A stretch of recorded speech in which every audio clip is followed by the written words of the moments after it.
A broke nurse helped a man in rags, unaware he's a disguised millionaire, and showed up to propose later. Hello everyone, before we begin today's story, I have a small favor to ask. Please hit subscribe and turn on the notification bell so you never miss our channel's new videos. It is quick, free, and the best way to support us in bringing you more dramatic stories. Your support means the world to us. Where are you watching from? Drop your city or country in the comments below. Thank you very much. Now, let us return to our main character. The rain fell in long, silver threads over the empty bus stop that night. The wind carried the sharp smell of wet asphalt and distant gasoline. The city lights shimmered in puddles like broken glass. Anna Monroe pulled her thin hospital jacket tighter around her shoulders. Her shift at St. Mary's Hospital had ended an hour ago, but the night bus was running late again. Her shoes were soaked, her fingers stiff from the cold, and her stomach ached from hunger. She had worked 16 hours straight, caring for patients who had families waiting for them, warm dinners, and dry clothes. Anna had none of those. Her mother's heart medication was running out, and the rent was due in 2 days. Still, she forced a tired smile as she looked up at the gray sky. "At least it is just rain," she whispered to herself. A cough broke through the sound of the storm. From the far end of the shelter, a man sat hunched on the bench, drenched from head to toe. His coat was torn, his hands red from the cold, and his face hidden behind a week's worth of beard. He looked like he had not eaten in days. Anna hesitated. In this city, you learn to keep your distance. But something in the way he was shivering quietly, like someone trying not to be noticed, pulled at her. She stepped closer. "Sir, are you all right?" she asked. He looked up slowly. His eyes were clear, not wild or drunk, but tired in a way she recognized. "I will be fine," he said softly. "Just trying to make it through the night." Anna frowned. The man's lips were pale, his breathing shallow. Without thinking, she took the stethoscope from around her neck. The metal was cold against her skin as she placed it over his chest. "Your heartbeat is fast," she murmured. "You are freezing." He gave a small, surprised smile. "You carry that thing everywhere?" "It belonged to my father," she said. "He was a paramedic. He used to tell me that sometimes all a person needs is for someone to listen to their heartbeat." He looked at her for a long moment. "Can you hear mine?" "Yes," she said quietly. "It is still strong. That means there is hope." Anna reached into her bag and pulled out a sandwich wrapped in wax paper, the last one she had saved from the hospital cafeteria. She offered it to him. "Here, you need this more than I do." He hesitated. "I cannot take that. You are just off work. You must be starving." She shook her head. "I will manage, but if you faint out here, I will feel responsible." The man finally accepted it. His fingers brushed hers warm despite the rain. "Thank you," he said, his voice low and sincere. "I do not even know your name." "Anna," she replied. "Just Anna." He smiled faintly. "Then thank you, Anna. You just reminded me that kindness still exists." The bus arrived with a loud hiss, headlights cutting through the rain. Anna turned toward the doors, water dripping from her hair. When she looked back, the man was still sitting there, clutching the sandwich as if it were made of gold. As the bus pulled away, she could not shake the image of him from her mind, the quiet gratitude in his eyes, the way he had said her name. She did not know that this small act, this single moment of compassion in the middle of a storm, was about to change everything. Across the city, under the flickering streetlight, the man watched the bus disappear. He unwrapped the sandwich slowly, took a bite, and smiled to himself. "Anna Monroe," he whispered. "A nurse with nothing, but a heart worth more than any fortune." The rain kept falling, but his eyes no longer looked tired. Beneath the layers of wet fabric and dirt, the faint reflection of a silver watch caught the light engraved with the initials EB. He looked at it once, then slipped it back under his sleeve. "We will meet again," he said softly. "But next time, not like this." The next morning arrived gray and heavy, the kind of day when hope felt like a distant luxury.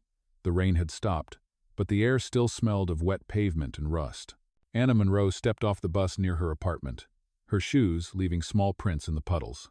The night before lingered in her mind the man in rags, the way he had said her name, and the look in his eyes when she handed him the sandwich.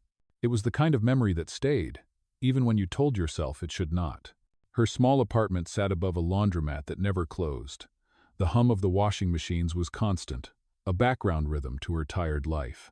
She pushed open the door and was met with silence. The table was bare except for a stack of unpaid bills and a half-empty bottle of aspirin. Her mother was still asleep in the next room, her breathing shallow but steady. Anna stood for a moment, watching the faint rise and fall of her mother's chest, and then whispered, "I will figure it out, Mom. Somehow."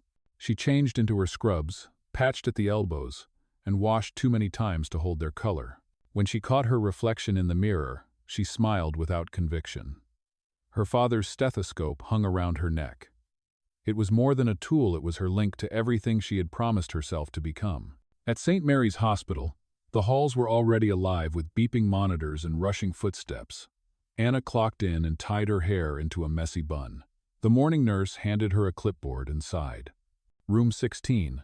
Patient check due every 2 hours. Be careful, the family is difficult. Anna nodded, used to the quiet storms that came with her job. Hours blurred together, vitals, medication, comfort words whispered to people who clung to hope. Between patients, she glanced at the clock. It was almost noon, but she had not eaten. The cafeteria line was long, and she only had a few dollars left until payday. She filled a cup of water, leaned against the wall, and tried to breathe. That was when the memory of the man returned again. His eyes, calm but searching. His question, "Can you hear mine?" It had sounded simple, but something about it had felt heavier. She shook her head to clear the thought. He was probably long gone, another face lost to the streets. Still, she whispered a small prayer for him under her breath. Her phone buzzed in her pocket, an overdue notice from the landlord. She closed her eyes for a second, pressing the phone against her chest. Another shift, another worry. Keep moving, she told herself. Just keep moving. By late evening, her energy was nearly gone. The hospital lights were harsh, making her skin look pale and exhausted. She stopped by room 23 to check on an elderly patient, holding his hand as he drifted to sleep. When she stepped back into the corridor, a young intern passed her and said, "You always stay late, don't you?" She smiled faintly. Somebody has to. Outside, the city was dark again. The bus stop where she had met the stranger was empty, except for a torn newspaper stuck to the bench. She hesitated before walking home, her mind replaying the soft words from the night before. She wondered if he had eaten the sandwich, if he had found shelter. She wondered why she cared at all. Maybe because helping people was the only thing that still made her feel human. Maybe because deep down, she wished someone would one day look at her the way he had, grateful, not pitying. Back in her apartment, she heated a cup of instant soup and sat beside the window. The rain had begun again, tapping gently against the glass. She reached for her notebook and wrote one line across a clean page. Even when no one sees it, kindness still matters. She smiled softly and closed the notebook. The city outside was vast and uncaring, but somewhere out there, a man with tired eyes and a hidden truth was thinking about her too. The storm had brought them together once. Neither of them knew it yet, but the next storm was already on its way.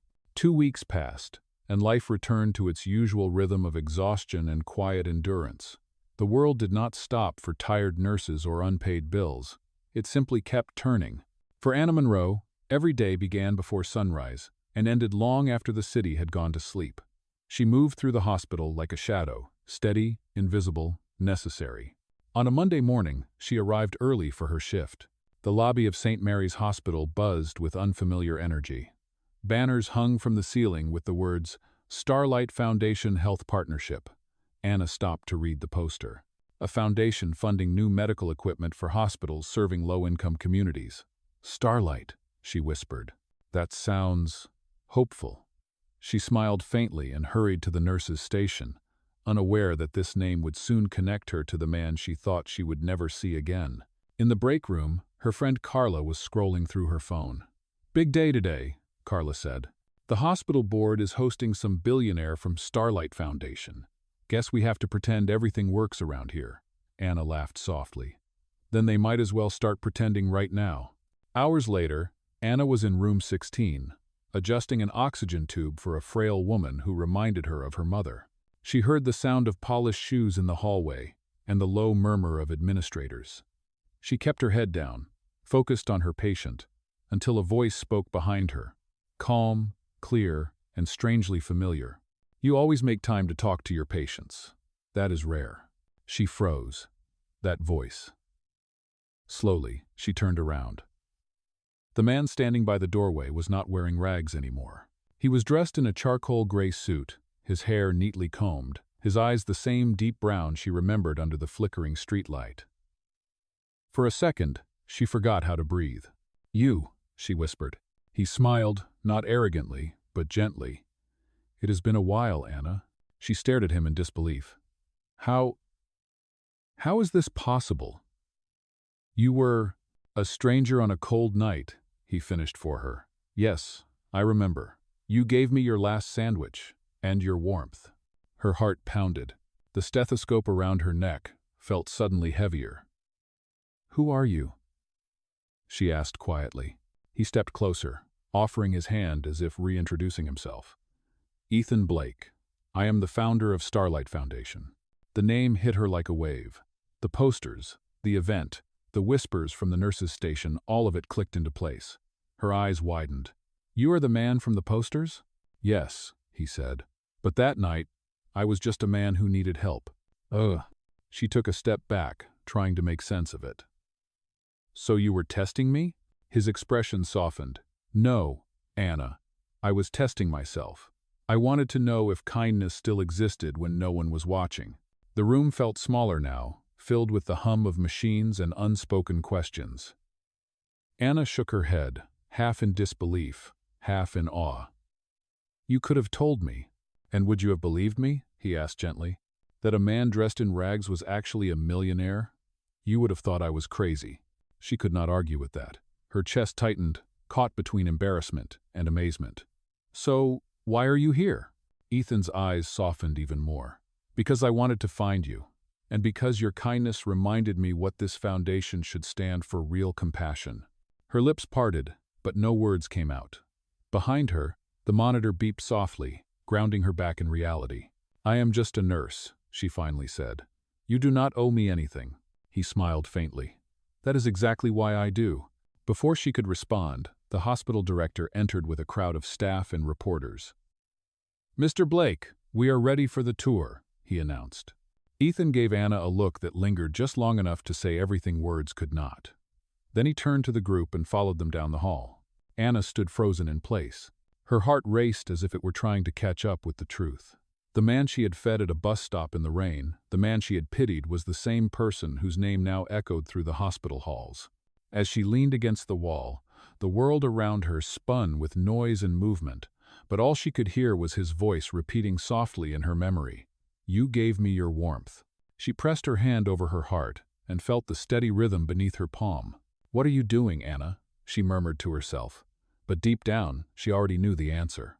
Her life had just changed course again, and this time, it was not the rain that was falling, it was fate.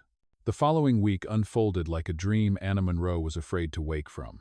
After the hospital tour, the board announced that the Starlight Foundation would fund a new outreach project designed to bring free medical care to people living below the poverty line. They called it the Human Pulse Initiative. When the volunteer list came out, Anna's name was at the very top. She thought it was a mistake, until a staff member handed her a sealed envelope. Inside was a letter printed on heavy paper. "Dear Anna, I hope you will join this mission. The world needs more hearts that listen. Ethan Blake." She read the words twice, unsure whether to smile or panic. That night, she lay awake replaying their encounter in the hospital room. His calm voice, his gentle eyes, the quiet certainty that he meant every word. The next morning, she walked into the temporary office space for the new foundation team. Rows of desks filled with boxes of supplies, and bright posters decorated the walls. Ethan stood near the window, his jacket off, sleeves rolled up, surrounded by charts and folders. He turned when he heard her footsteps. "I was hoping you would come," he said. "I did not have much of a choice," she replied, trying to hide the nervous flutter in her chest. He smiled. "You always have a choice, Anna. That is what makes your kindness so rare." He briefed the team on their first project, a mobile clinic that would visit rural areas outside the city. Anna listened carefully, jotting down notes, pretending she was not distracted by how different he seemed now, confident, composed, yet still carrying the same warmth she had seen that night in the rain. When the meeting ended, Ethan approached her quietly. "You still have that old stethoscope?" She touched the chain around her neck. "Always. Then you should bring it with you. We are going to need a heartbeat to follow." The days that followed were a blur of preparation, loading equipment, organizing volunteers, checking medicine lists twice. Anna found herself working directly with Ethan, more than she expected. He drove the van himself, insisted on eating the same cafeteria food as the nurses, and stayed late to clean up after every shift. The staff adored him, but she saw the exhaustion he tried to hide behind polite smiles. One evening, as they packed supplies, Anna caught him rubbing his shoulder in pain. "You should rest," she said. "You do not have to prove anything." He looked up at her, eyes weary but honest. "I'm not trying to prove anything. I just want to remember what it feels like to earn something again." Something inside her softened. She handed him a bottle of water and said, "Then you are in the right place." As they loaded the last box into the van, the sky glowed orange with the setting sunday. For a brief moment they stood side by side in silence, the world quiet around them. "Do you ever think about that night?" she asked softly. "Every day," he answered. "Because that was the night I met the person who changed everything I believed about people." Anna turned away quickly, pretending to check the list again. Her cheeks warmed, and for the first time in years, her heart felt light. Later that night, as the mobile clinic rolled out under the streetlights, Anna looked through the window and saw Ethan behind the wheel, focused and calm. She realized she was no longer just surviving her days. She was beginning to live them. She did not know what their journey would bring, but for the first time, the road ahead did not look lonely anymore. Weeks passed as the Human Pulse initiative came to life. The mobile clinic became a moving symbol of compassion across small towns that had long been forgotten. Children waved when the white van appeared on their dirt roads, and families lined up for free checkups, medicine, and warmth that money could not buy. Anna Monroe worked tirelessly, often being the first to arrive and the last to leave. The exhaustion was different now, it carried purpose. Ethan Blake was always close by, coordinating logistics, carrying boxes, or simply listening to patients tell their stories. He never acted like a man above anyone else. He shared meals with the volunteers and sat on the clinic steps during breaks, wiping sweat from his brow like an ordinary worker. One afternoon, the team stopped by a small town near the river. The sky was a perfect blue, and the sound of laughter filled the air. Anna stood under a tree, checking the blood pressure of an elderly man, when she noticed Ethan talking to a group of children nearby. He had taken off his suit jacket and was crouching to their level, handing out bandages shaped like cartoon animals. The children laughed at his awkward attempts to make balloon hearts. When he caught her watching, he smiled an easy, unguarded smile that reached his eyes. She looked away quickly, pretending to focus on her patient, but her heart beat faster than it should. Later that day, as they packed up, Ethan called to her. "Walk with me for a minute." They strolled down the path toward the van, the air thick with the scent of summer grass. "I wanted to thank you," he said quietly. "This project, it is not just helping others. It is helping me remember who I wanted to be before everything became about money." Anna looked at him, uncertain how to respond. "I think you have always been that person. Maybe you just needed a reminder." He stopped walking and turned to face her. "You were that reminder, Anna." His voice was soft but steady. "That night at the bus stop, you saw me when I was invisible to the world. You gave me something I could not buy, dignity." Her throat tightened. "I did what anyone would have done." No," he said. "You did what only someone good would do." The silence between them grew heavy, filled with things neither dared to say. Finally, Anna broke the stillness. "You should get some rest. Tomorrow will be another long day." He nodded, smiling faintly. "Yes. Another day I get to work beside you." That evening, as the van drove back to the city, the team dozed off one by one. Anna sat near the window, watching the headlights stretch along the dark highway. In the driver's seat, Ethan hummed softly to himself.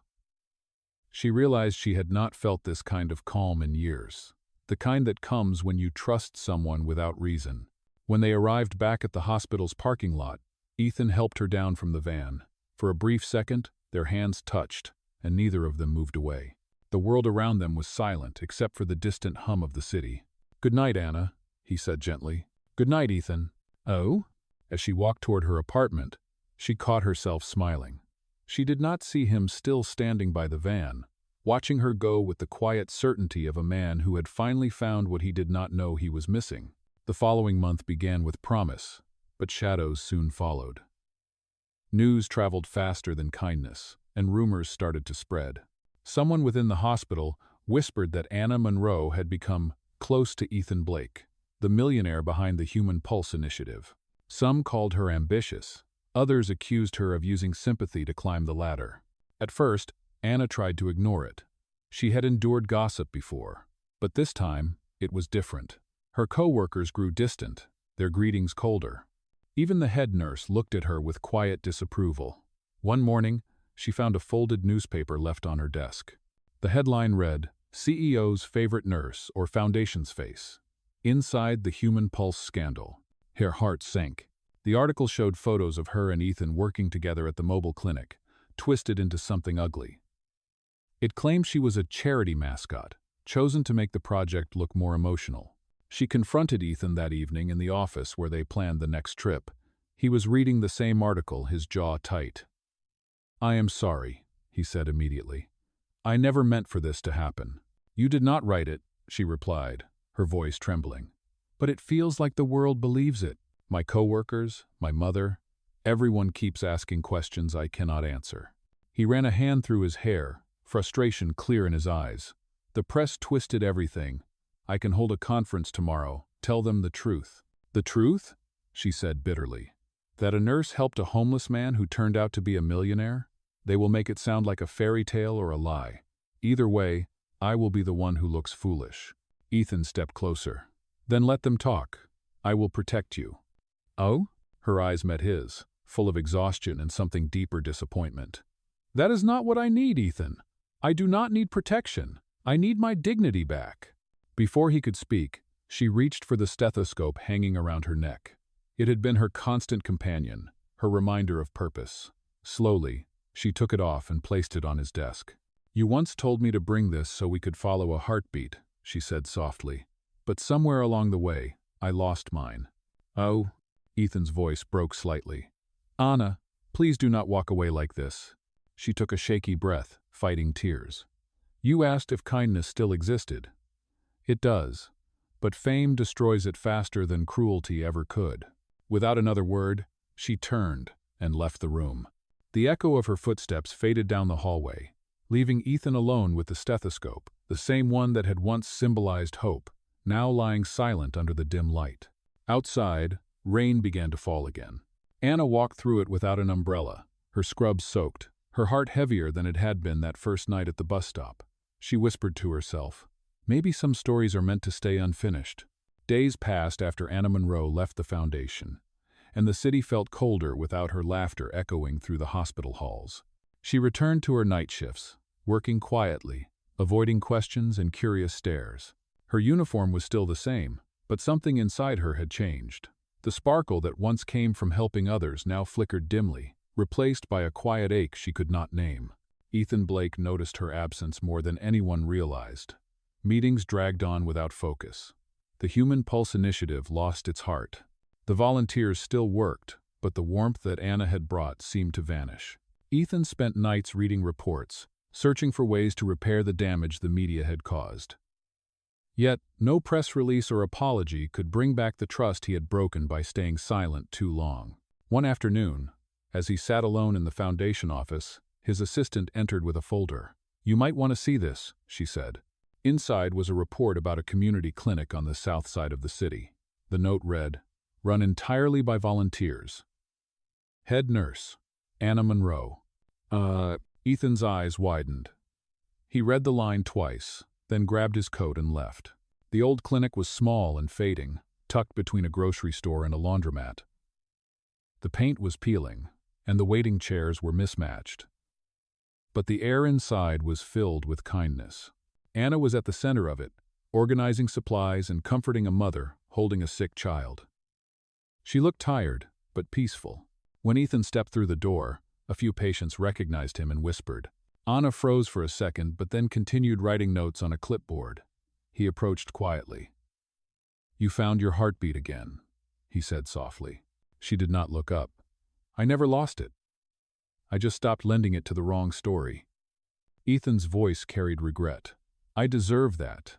But Anna, the foundation, everything we started it, is falling apart without you. People believe lies because I let them.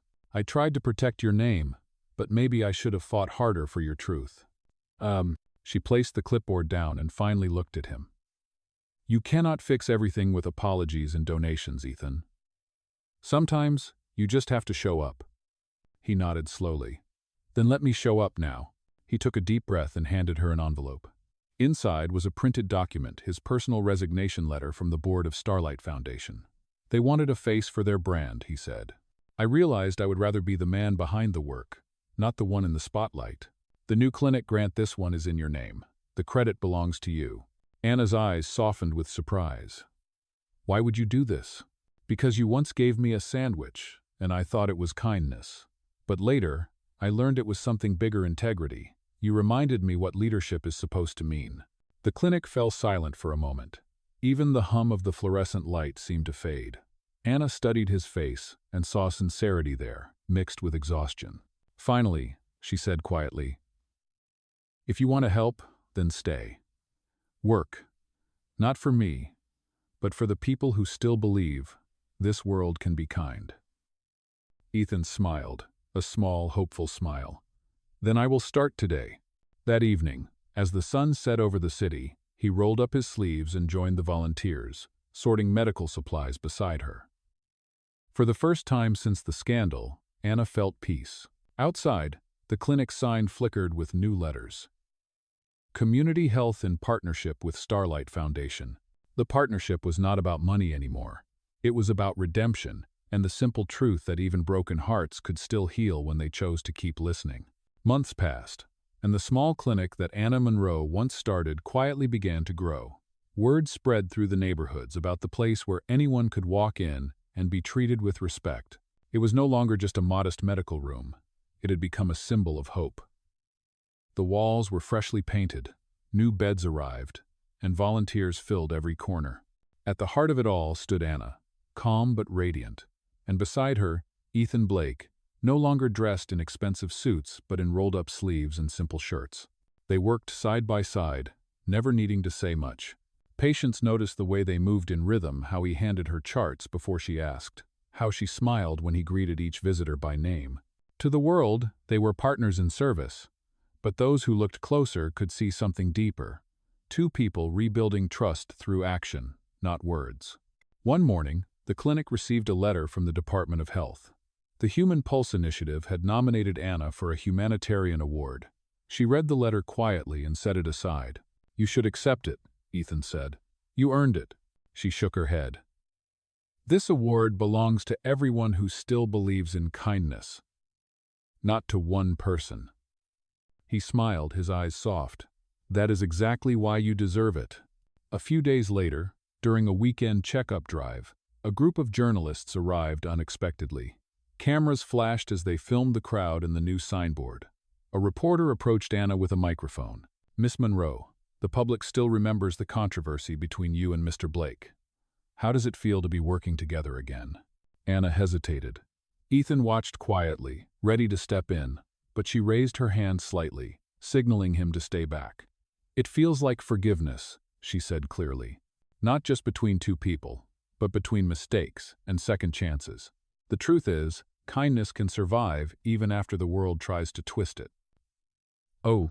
The room fell silent for a moment before the reporters nodded, visibly moved. One of them whispered, "She is remarkable." Later that evening, as the sun dipped low and painted gold across the clinic windows, Ethan found Anna standing by the doorway, watching the last patient leave. "You handled that beautifully," he said. She smiled softly. "I did not plan to. I just spoke what was true." He reached into his jacket pocket and pulled out a small velvet box. Then it is my turn, to be honest. He opened it, revealing the old stethoscope she had once left on his desk, its tubing now polished, and on the metal chest piece, an engraving, "For the one who listens with her heart." Anna's breath caught. "You kept it?" He nodded. "It never stopped reminding me of you. Of who I wanted to be." She looked at him, eyes glistening. "Ethan." "This is," he interrupted gently. "This is not a proposal, not yet. It is a promise. To always listen. To always act with heart." "Huh?" She smiled through tears and took the stethoscope back, pressing it to her chest. "Then I promise the same." The city outside glowed under the evening sky. Cars passed, laughter echoed from a nearby street. And for the first time in a long while, both of them felt that life was exactly where it was meant to be, simple, real, and full of second chances. A full year passed since the night Anna Monroe had handed a stranger her last sandwich and her only coat. The world had changed in ways neither of them could have predicted. The clinic had become the beating heart of the community, serving thousands of patients who once had nowhere else to turn. Above the entrance, a new plaque gleamed in the afternoon sun. The Human Pulse Community Health Center, founded on kindness. Inside, volunteers bustled through the hallways, laughter echoing between rooms. Children handed out paper hearts they had made in art class, each one with the same handwritten message: "Thank you for listening." The entire building seemed alive, filled with the warmth of people who believed that compassion could still heal. Anna stood by the window, her hair tied loosely, her uniform crisp but simple. She watched the patients leaving with smiles, remembering how far they had come. Behind her, the door opened quietly. Ethan Blake stepped in, carrying a small bouquet of lilies and something wrapped in cloth. "You missed the ceremony," she said, turning to face him. "I did not want applause," he replied. "I wanted to see this instead." He gestured toward the clinic, full of life. "This is the only award that matters." He placed the flowers on her desk and handed her the cloth bundle. When she unfolded it, she gasped. Inside was a framed picture taken from the security camera of that bus stop 1 year ago. It showed her leaning down, handing the sandwich to the man in rags, her face lit by a streetlight. Underneath the picture, a small brass plate read, "The moment that changed everything." Her eyes filled with tears. "You kept this?" He nodded. "I wanted to remember the night the world reminded me that wealth has nothing to do with money." They stood in silence for a moment, the hum of the building around them. Then Ethan reached into his pocket and pulled out a small box. This time, it was not velvet but wood, carved with tiny stars. "Anna," he began softly, "I told you once that the stethoscope was not a proposal. Today, it is." He opened the box to reveal a simple, silver ring, engraved with the words, "With heart." Her breath trembled. "Ethan," he stepped closer. "That night you gave me food and dignity. You did not see a stranger or a failure. You saw a person. I spent years building empires, but I only learned love when I met you." Tears slid down her cheeks as she whispered, "You have already given me everything I could ever need." He smiled. "Then let me give you forever." She laughed softly through her tears and nodded. "Yes." As they embraced, the sound of applause filled the hallway. The staff had gathered quietly by the door, smiling, some wiping their own tears. Ethan took her hand and raised it. "This clinic began with one act of kindness," he said aloud. "May it always remind us that the smallest gestures can change the greatest lives." Outside, the afternoon sunlight turned golden, spilling across the plaque above the entrance. The wind carried the laughter of children through the open windows. Anna looked up at the sky and whispered, "Kindness still matters." And beside her, Ethan Blake smiled, the man who had once worn rags, now finally rich in the only way that mattered. Their story did not end with luxury or fame, but with something far greater: love, integrity, and the quiet justice of two hearts that chose compassion over everything else.